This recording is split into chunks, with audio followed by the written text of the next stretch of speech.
Indian National Congress Sreekandapuram Kottoor Panchamoola ward സമ്മേളനത്തിൽ റീന ഗോവിന്ദൻ സ്വാഗതം പറഞ്ഞു. അഡ്വക്കേറ്റ് സജി ജോസഫ് MLA ഉദ്ഘാടനം ചെയ്തു. ചടങ്ങിൽ വാർഡ് കോർഡിനേറ്റർ കെ ബിജു അധ്യക്ഷത വഹിച്ചു. DCC secretary KP Gangadharan, KPCC സെക്രട്ടറിയും മുനിസിപ്പാലിറ്റി ചെയർപേഴ്സണുമായ doctor KV Philomina teacher, block president EV Ramakrishnan, youth Congress ജില്ലാ president Vijil Mohanan, NG Stephen, Radhamani teacher, Kurian master, MO Chandran master, MV Sheena, Balakrishnan, Sasidharan, Sahajapriyan, Haridas, Shaji, Ajitha എന്നിവർ പങ്കെടുത്തു.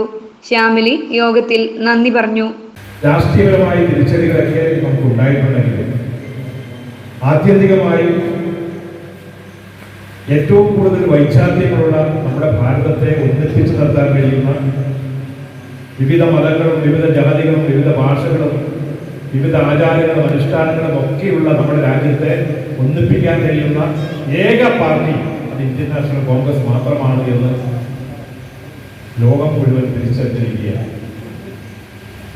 BJP എന്നൊരു പ്രസ്ഥാനം നമുക്കറിയാം. ആ പാർട്ടിയുടെ പൈതൃകം താൽക്കാലികമായി ജയിച്ചു. അവരുടെ പ്രധാനമന്ത്രിയാണ് നമ്മുടെ രാജ്യം ഭരിക്കുന്നതെങ്കിലും ആ പാർട്ടിയുടെ പ്രത്യയശാസ്ത്രം എന്താണെന്ന് നമുക്കറിയാം.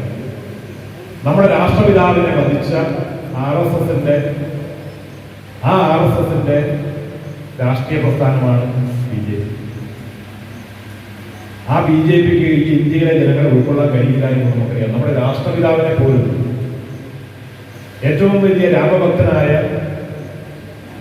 എൻ്റെ ജീവിതമാണ് എന്റെ സന്ദേശം എന്ന് നമുക്ക് നമ്മോട് പറഞ്ഞ, അഹിംസയാണ് ഏറ്റവും വലിയ ആയുധമെന്ന് നമ്മെ പഠിപ്പിച്ച, ലോകത്തെ എല്ലാ രാജ്യങ്ങളും ലോക സമാധാനത്തിന്റെ പ്രതീകമായി കാണുന്ന മഹാത്മാഗാന്ധിയെ വധിച്ച ഒരു പ്രത്യയശാസ്ത്രത്തെ ദൗർഭാഗ്യവശാൽ നമ്മുടെ രാജ്യത്തിന്റെ ഭരണാധികാരത്തിൽ എത്തി എന്നുള്ളത് യാഥാർത്ഥ്യമാണെങ്കിലും അത് തെറ്റായി ആ തീരുമാനമെന്ന് ഈ രാജ്യത്തെ ജനങ്ങൾ തിരിച്ചറിഞ്ഞുകൊണ്ടിരിക്കുകയാണ്.